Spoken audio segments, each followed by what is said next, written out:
Hi, welcome back to the ANS Way. Today we are going to do a general update on what's been happening with the house and also a green card update for you.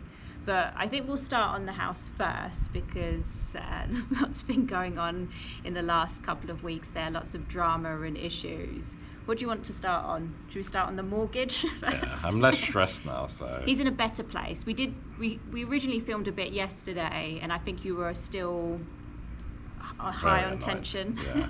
So the drama of the interest rates and everything, Ant's always been super on top of things as much as he can be, and with all the delays with Woodside, we had to go with their lender in the end. And it's not the lender that we wanted to go for. Actually, the other lender that we had approved well beyond the day that Woodside had promised was really great. They was really quick, efficient, and had cleared us to close. Yeah, which is the important part, which means they are, other than the fact they had to check the house got built, they were ready to send the money. That's it. They were good to go. They checked all of our documents. It took 13 days from initially contacting them, providing all of the documentation, to being cleared to close, which is remarkably quick. It might have been a little bit longer. It might have been 15 days actually, but I think it was across the weekend. So somewhere between 13 and 15 days. Super clear, super helpful. Every time he ran into a hiccup where he'd contacted Woodside, for example, he would message me and say, I've contacted them, I haven't got back within whatever 4 hours. Can you just jump onto them? It might move it quicker. And then the next day he might have stumbled into something that's taken 10 minutes longer than he wanted. He'd just phone me up. Yeah. So it was super efficient. He was on top of it. Great communication. The cheapest rate without even arguing by a long way. So I was really happy to go with them until, as Liam said, the delays come. Yeah, so we ended up having, we've gone with the lender that Woodside use, and literally last week, so maybe 2 weeks. 2 weeks before we are due to close, they then tell us that we need now to share documents on our properties for the UK in order to clear to complete. We have to disclose the information from our UK properties. Now, the issue here is Ant's always on top of these things, and it's the thing that Ant will always check with them. So with the other bank, Ant had double checked and said, do you need any of this? And he did exactly the same thing here. He checked with them. When was this? September of 2021 initially, and then May or around a month ago. But specifically saying, are you sure we do not need to show? Because then we would have had time to get all the documentation that we needed from the property. But not only did I ask them twice and really lay it out for them, they told me explicitly, absolutely not. They've checked with the underwriters and we do not need to provide this. So the last time I contacted them, I said, the lender that we have, I said, I can get one of them to you really easily. The other one is a real difficult lender, and it can take weeks to get documents out of them. They don't do an online portal, if not months. And I explained this to them, and he come back to me, and he even said, oh no, it's we shouldn't have even mentioned this. It was the processor that's wrong. Forget about it. You don't need to provide it. And then 2 weeks before we're due to close, we don't. yeah, someone's messed up. Not them, obviously. Someone else has messed up. Not We their do need all of your documentation. So I was particularly frustrated at this point. And the difficulty here is when you're dealing with properties that are not, so we're dealing internationally and we're having to get things through a lender that's not everything's online, so it's not as though we can just log on, grab the statement. They post them out only to an English address, and we won't get into the details, but normally it's post, so you know that's going to take time. Someone has to process it. Unfortunately for us, their systems went down a month ago, and they're manually doing these statements, and they're not even able to tell you your outstanding balance on the phone. So I was super stressed at this point. It turned out okay in the end, just because by sheer chance they had sent a statement to your parents' home. We didn't even know very this. Recently, as in the last it must have been only a week or so before that they had sent that statement out. So it was just fortunate that my dad had noticed it anyway. But if it hadn't, we still would be struggling to get that statement out. Because we ordered one a week ago and it's not we're not getting it. And they've given me an activation code to look online, and that doesn't work. And their online portal is down. So anyway, so that was very, very frustrating. The concession we did get from Woodside was that because we had already paid out, because they said we were due to close on the appraisal, because you have to pay for an appraisal, they would cover that cost. And when it came to their lender closing, they had the cost of the appraisal in there. So I questioned it, and they come back and just said, oh, well, it's paid to the appraisal. I said, that's not the point. I'm saying that it was meant to be either covered off of it, or there should be a credit. And I can't remember what they said. What did they come back and say? Oh, just basically to just sign all of these documents. Don't worry about it. You sign these documents and we'll deal with it after. I'm like, absolutely not. I don't know the legal system here. I don't know whether if I sign my name to that, they're like, well, you signed. So I just said to them categorically, no. We close in... It was less than a week at the time. So I just said to them, not dealing with it. If it doesn't complete, it doesn't complete. And Ant was really at the point. He said to me on Thursday, he said, yeah, you know what, I'm so done now. Let them, they either solve it or we just don't go through with the house. That was the point. He was willing, well, we'll just move out, we'll go and rent, and that's it. Yeah, I would have moved in. I would have just lost it. I would have lost the money. I would have moved into an apartment. The houses are coming down rapidly here as well. So it wouldn't have been, it stings losing the earnest money, but it wouldn't have been a major, and we would have been frustrated in the time, but less frustrated than bending over for the delays that have been caused by the builder and then also the lender. I just won't do it. I'd rather lose the cash. I was a bit more calm about it. Selena's always more calm. I ended up calling the lender up to explain, and then he said he did his sales thing of saying, oh, he went and spoke to his line management and got approval so that he can cover some of the cost of the appraisal. And I said, you know what, it's fine. And then Ant signed the document. Yeah, he sent the email to say that they were going to cover it, which is all I wanted in the first place. We have done no wrong in this. I don't understand why we have to suffer at all ends. We pay them the money when they said to pay the money. We pay for all of our upgrades when they said to pay for it. We provided all the documentation. We're asking more questions. I don't understand why I have to. Seems like we're more ahead of it than them. So that's why I was like, you know what, forget it. They need to sell the house more than we need that house. There's a million houses available and they're coming down, so whatever. Anyway, got sorted. I then, at 6 a.m. the following day, walk into our house and see carpet I don't recognise. And I messaged Selena. Selena said, I hate this carpet. And I was so confused because... He said it looked awful. Months before, I went online and I searched the product code online to the one that they said, and it didn't look like what they showed us in the, not showroom, what are they called? Design Centre. So I said to him, this isn't right. I don't want brown or beige. I wanted a silvery brown, I guess it would have been. Yeah. Sort of. Yeah. And she's like, no, that's not what we had. And Selena takes photos. So she showed me the photos. Like, oh, yeah, I do remember seeing that. Yeah, and he did show me online what our type looked like. And it is a very brown beige. And I said, no, but in the showroom, we saw it in real life. So my point was, what you're seeing online is probably not the accurate reflection of what it's going to look like, but what we saw in the design center was the actual sample, the actual product. And I said, no, we did not pick that color online, it's this. And then when we had to go back for reselecting our cabinetry, they got the sample out, and that's when we re-verified that we were happy with the carpet. Because I wouldn't have picked a beige or brown. So I was happy. So seeing this in the house, like, there's something up. Took Selena, she's like, this is awful. This isn't what we picked. Oh, it's bad. Because I just thought Ant was reacting, and maybe where the light's not there, it looks dark. I thought maybe it's just how he's seeing it. It's bad. It's bad. Real bad. And then I'm looking at this carpet thinking it looks nothing like what we selected. So at that point... it's a very long story, but essentially what we did, we picked up, there was 4 offcuts left in the house from the carpet they laid. We picked that up, drove to the design centre, and under the same lighting, put the 2 pieces, which you'll see on the screen, next to each other. They are entirely different carpets, and they feel different. it's got the same product, the same SKU, but it's a different So product. they verified that they 100% labelled their sample correctly. Yes. Because I then questioned perhaps that maybe they'd labelled it incorrectly. That's how different it seemed to us. And they said no.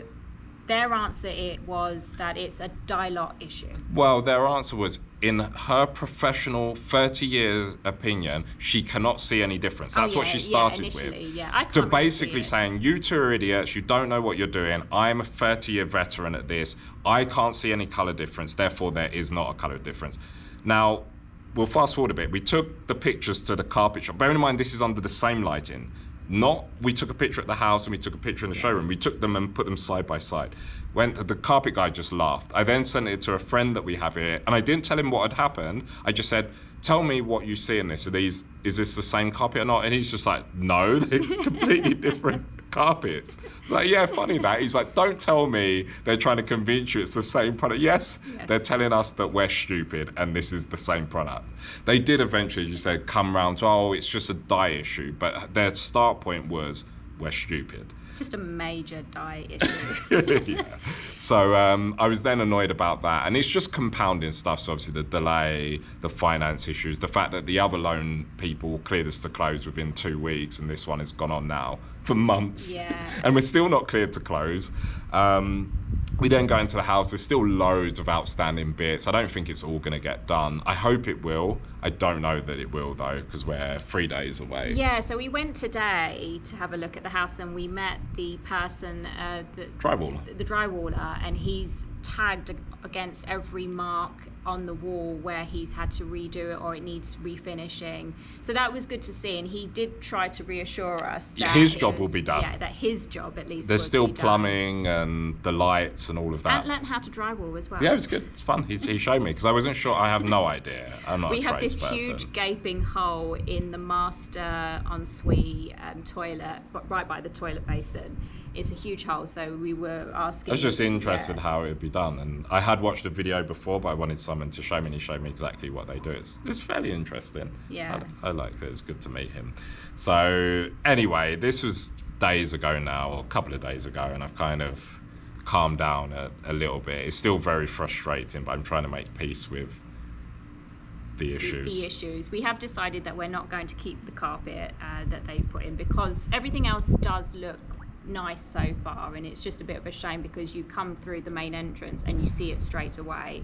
So we're getting we went to a flooring company and we looked at some carpets there, and they're going to come and measure, and we'll put some new carpets in up the stairs, in the loft, and maybe the master. Not a cost that we were wanting to spend out, but I think we want to like what we see. Yeah, exactly. So that's going to be another 5,000 most likely, but I'd rather the money spent and enjoy our home than be annoyed every time. And the sooner we can get it done, the less furniture's going to be there, whatever. I'll be happy once it's done and we can just put it behind us. So that all aside, we did manage to find the international supermarket. Yes. On the same day? Yeah, so on the way to the design centre to verify the pieces of carpet, we found an international market, which I've heard about a lot on the British forum on Facebook for people living in Las Vegas. And it was good. We found a new place that we quite like. We're definitely loads of going to go different back things. to. It's got English, German sweets, as in, what do they call it here? Candy sweets, so like chewy sweets. English chocolate, like crunchies, flakes, Cadbury's. Oh, it's got a whole section dedicated to British things. And then the best thing is, for anybody that doesn't know, I don't know why, I don't know the history, but you can't get blackcurrants in the US at all, or blackcurrant products, but you can buy Ribena.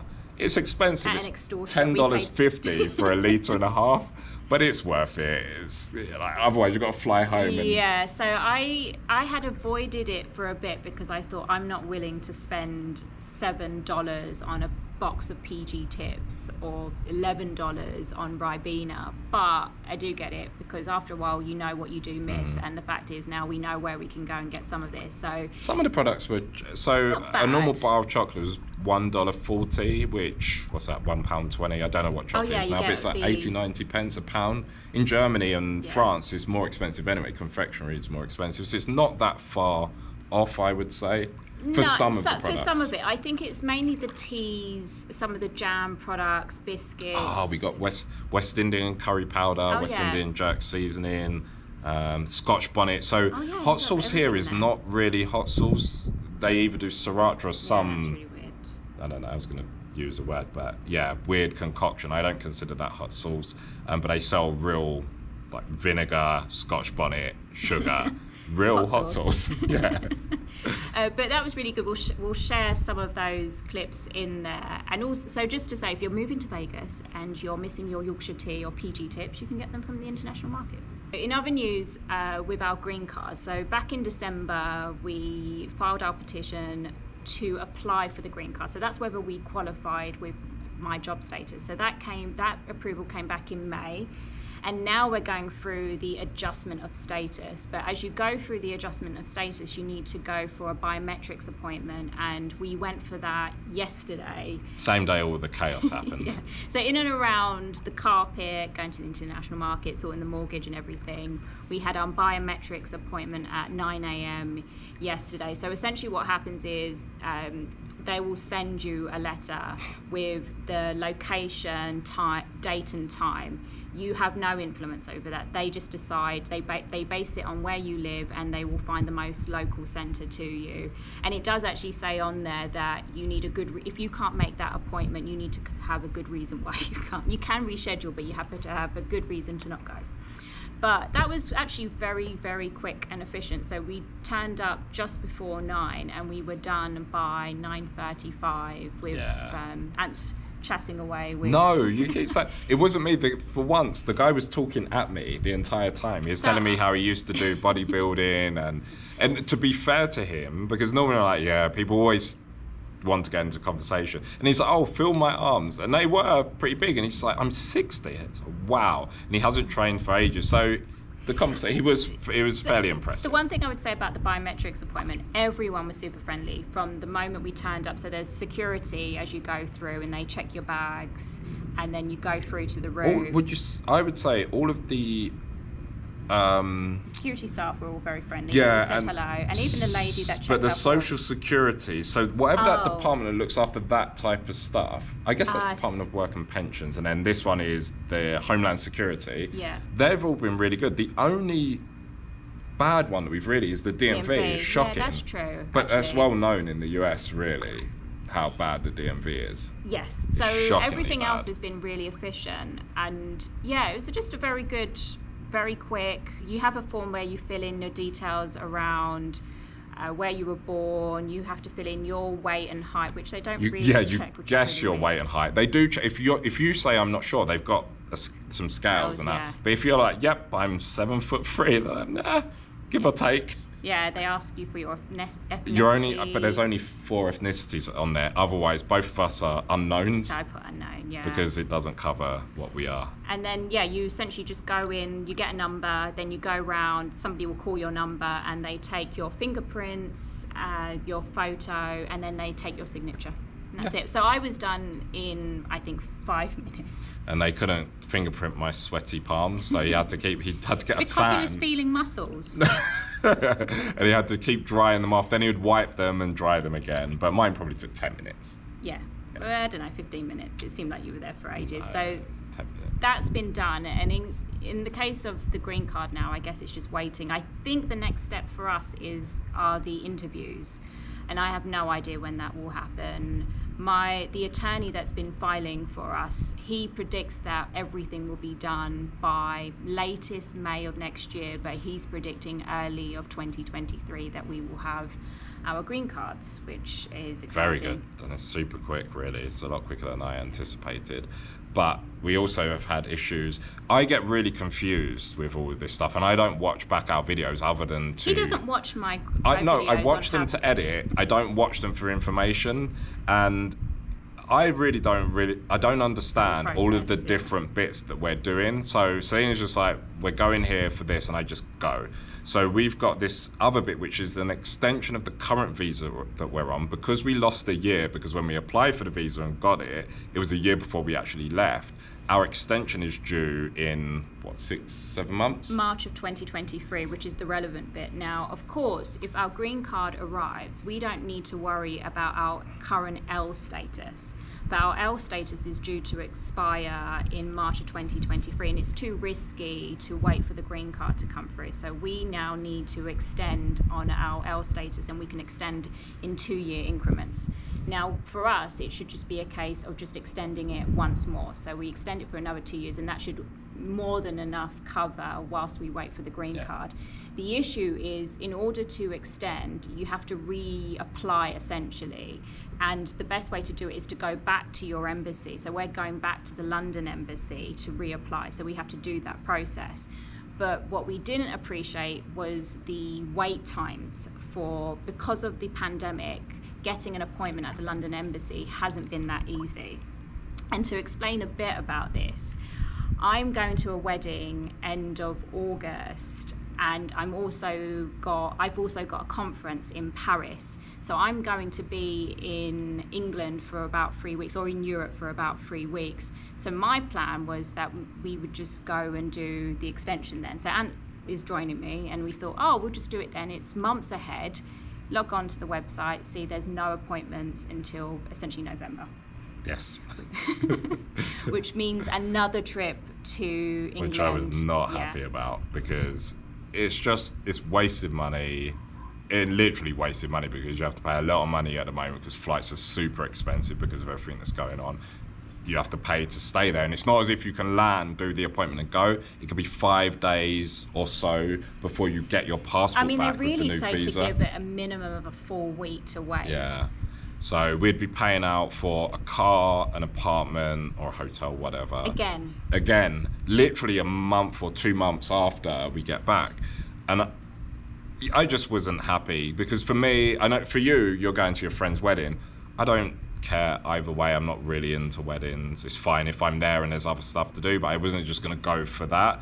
So then I was like, no, I don't. To know that you're now going to have to spend again in less than 2 months, I think is the bit and then all the issues that are happening in Europe now with that was a major cancellations, bags going missing and everything. Yep, and 10,000 flights cancelled, and to be stuck in an airport to essentially go to a wedding is my idea of an actual nightmare. That would be something I would wake up in the middle of the night. So then I'm just like, I don't want to do this. We need to find a way to get to our appointment and just wrap it all in one. So I contacted Delta, who provided me with the flight that I currently got, and I assumed that because there's no change cost, it wouldn't be that much. And they come back to me with, was it 4,000 or 5,000 to do the change? More than what he paid for the original flights to change the dates, because we thought, he's already got the ticket, you might as well just change the dates. But the prices are so ridiculous. So the cheapest change was $2,000, and then to change it to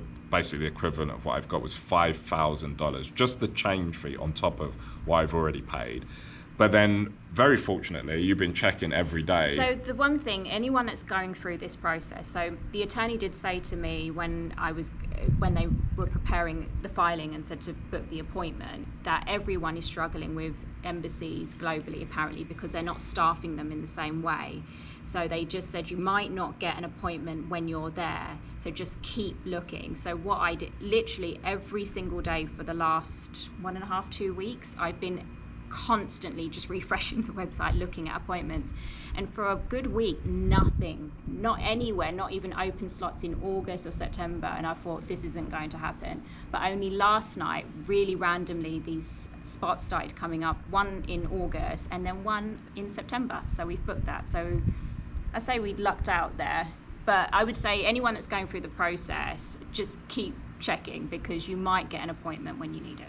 Yeah. So now I'm happy again, because it means it's one trip and it's not wasted money, because my whole aim is just to get the green card, get us so we're secure. My aim is not to go gallivanting to weddings and friends and family. We've got a lifetime of that. Business. No, just get me my green card before they send us back home. I have to say that even for me, the last couple of years have just felt like constant paperwork, constant filing, documentation, identification. I cannot wait to get through this, because even going through the extension, just after we've done everything with the green card, I'm back in again, like adding all my documentation and doing that. So I cannot wait for this all to be over. So now, not a wasted trip. We get to go back. We see family and friends, and get our extension, which will take us into our green card. Then we have a green card, and the green card you do every 10 years. Yeah. So you only have to update it every 10 years. And then we can come back and focus on getting a puppy.